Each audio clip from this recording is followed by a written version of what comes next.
If you ever feel like your attack is slow, predictable, or easy to defend, it's not the opponent, it's not your players, it's your first touch.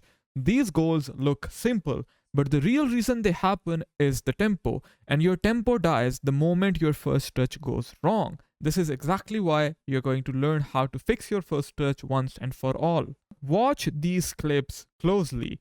Every goal you are seeing starts with a clean, controlled first touch that sets the tempo of the attack.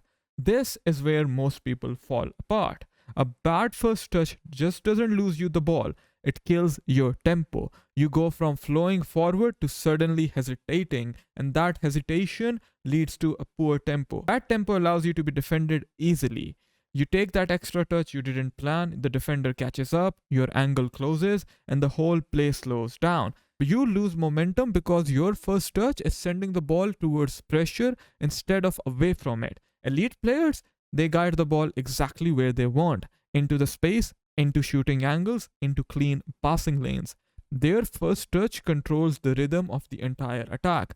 That's why these goals look easy. They look easy because the tempo is good, and the tempo is good because the first touch is perfect. Now I am going to break down exactly how to fix this.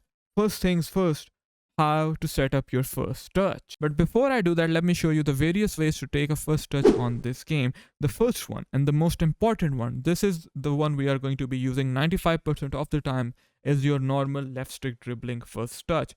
This is where you just point the left stick in the empty direction. If you didn't know, guys, wherever you point your left stick, that is where your player is gonna take a touch towards.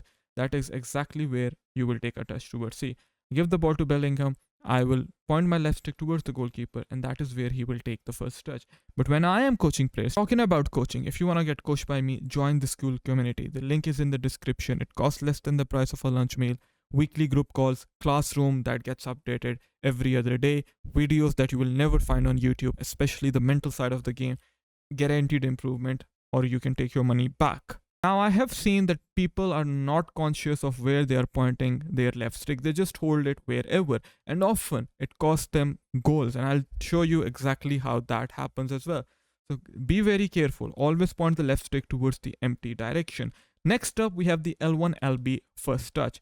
Do I recommend it? Yes, I do. But do I use it a lot? No, I don't do it. This is where you hold the L1 LB button before receiving the ball. It just keeps the ball closer to your feet like that. If your player doesn't have the pinged pass play style, you can simply press L1 before receiving the ball. That will allow you to trap the ball without much difficulty. This is where I like to use the L1 LB first touch, right? And then you can use the L2 first touch. It is great with players who have the enforcer play style, right? White or gold. See, you hold L2 LT before receiving the ball. The player shields the ball while receiving it. The next on the list is the effort dribble touch. You hold R1 RB and then flick your right stick towards the direction you want to go. Just like that. Look, R1 RB, boom. You can use this first touch to exploit open spaces. Do I use this in my game personally? I don't use it. Maybe once in 10 games, but it is something that is in the game. It is good. Some players use it very effectively. Then we have the sprint touch, which is your R2 RT touch. Guys, don't use it. You don't want to use it. So many of you are holding sprint on the first touch, which is killing your attack. You don't want to do this. These are the first touch tricks that we need. Now, time for the important stuff. But guys, don't forget to hit that like button. It really helps support the channel. How to set up the first touch. When talking about setting up the first touch, you need to remember this one word, space. Exactly that is what you need to know. You are going to point the left stick towards the empty space. It is easier said than done. I know that. Guys, you have to reprogram your mind. I want you to follow a drill. Before receiving the ball, scan the pitch and point the left stick towards the empty direction for the next 10 to 15 games. Follow this drill and you will see that your first touch will improve, your ball possession will improve. Secondly, you don't want to hold the sprint button on the first touch because your player is not going to have a ball contact, and that means you are an easier target for the opponent, and that is something we don't want. This is exactly why you need to let go of holding the sprint button. Letting go of the sprint button alone can help you improve in this game. And then we need to talk about attacking tempo. In order to have a high attacking tempo, you need to keep the ball moving. It goes hand in hand with the first touch. Now, how do you keep the ball moving? This is only possible if you have a plan.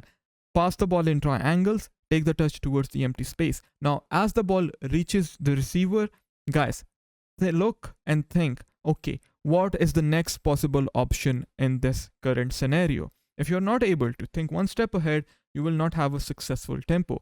Having a high, successful, consistent tempo is the key to improving and scoring more goals on this game. Just take a look at these goals. You'll see it for yourself. Take a look at this, okay? We are going to keep the ball moving. Okay, where is the space? In front of Simmons. What does this player have? He has the incisive play style. That means we can play this ball into Simmons, right? Play the ball into Simmons. With Simmons, we take a touch towards the space and then R1 dribble in that space. We are walking in that space. Because we walk in the space, the opponent comes close. When he comes close, we give the ball back to Reinders. With Reinders, we go into Park Ji-sung, tell Estevao to run.